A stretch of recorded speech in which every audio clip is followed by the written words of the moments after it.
Hi everyone. இது வந்து actually என்னோட வீடியோக்கான ஒரு ஃபாலோ வீடியோ தான். பிகாஸ் ஃபியூ டேஸ் பேக் வந்து நான் ஒன் ப்ளஸ் நாட் பட்ஸ் 3 ப்ரோக்கு வந்து ஒரு ஷார்ட் டர்ம் எக்ஸ்பீரியன்ஸ் வீடியோ வந்து மேக் பண்ணியிருப்பேன். அதில் வந்து ஆக்சுவலாக அமேசான் ஆஃபரில் வந்து இது 2500 அண்ட் 1800க்கு வந்து அவைலபிளாக இருக்குன்னு சொல்லியிருப்பேன். ஒன்லி கலர் மட்டும் தான் டிஃப்ரென்ஸ் அப்படின்னு மென்ஷன் பண்ணியிருப்பேன்.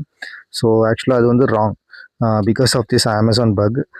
பாருங்களேன், இதில் வந்து நான் பிளாக்லேருந்து ஒயிட்டை மாற்றும் போது ப்ரைஸ் சேஞ்ச் ஆகுது. பட் டிஸ்கிரிப்ஷனில் பாருங்கள் ஒன் ப்ளஸ் நாட் பட்ஸ் 3 ப்ரோன்னு தான் இருக்குது.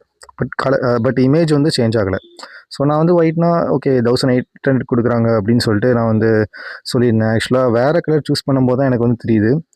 வேறு ஏதாச்சும் ஒரு கலர் நான் சூஸ் பண்ணிவிட்டு ஒயிட்டை செலக்ட் பண்ணும்போது லாஸ்ட்டாக வந்து என்ன டிஸ்கிரிப்ஷன் இருக்கோ அதுதான் அந்த ஒயிட்டுக்கு செட் ஆகுது.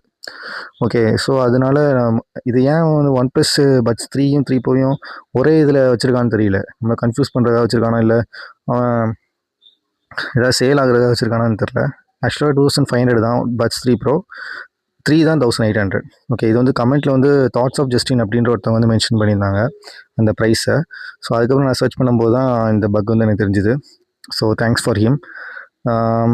பட் ஃப்ளிப்கார்ட்டில் பாருங்கள், ஃப்ளிப்கார்ட்டில் வந்து ஆக்சுவலாக பட்ஸ் 3 ப்ரோக்குன்னு செப்பரேட்டாக வச்சுருக்கான். ஆல்சோ 2 கலர் அவைலபிள் ஆப்ஷன் தான் இருக்குன்னு மென்ஷன் பண்ணியிருக்கான். ஸோ அதுலேயும் 2500 தான். ஸோ நீங்கள் one plus not puts 3 bro வரீங்கன்னா அது 2500. பை ஹெட் கேயில் நான் சர்ச் பண்ணேன். அதில் வந்து லீஸ்ட் ப்ரைஸ் வந்து 2372. பட் ரீசெண்டாக 1500 தான். ஸோ ஏதாச்சும் நீங்கள் மாதிரி வந்துருந்துச்சுன்னா நீங்கள் வந்து அதை இந்த மாதிரி இந்த பக்கை சொல்லி ரிட்டர்ன் பண்ணிக்கோங்க, ரீஃபண்ட் வாங்கிக்கோங்க, அப்படி இல்லைனா ரீப்ளேஸ் பண்ணிக்கோங்க. தேங்க்யூ.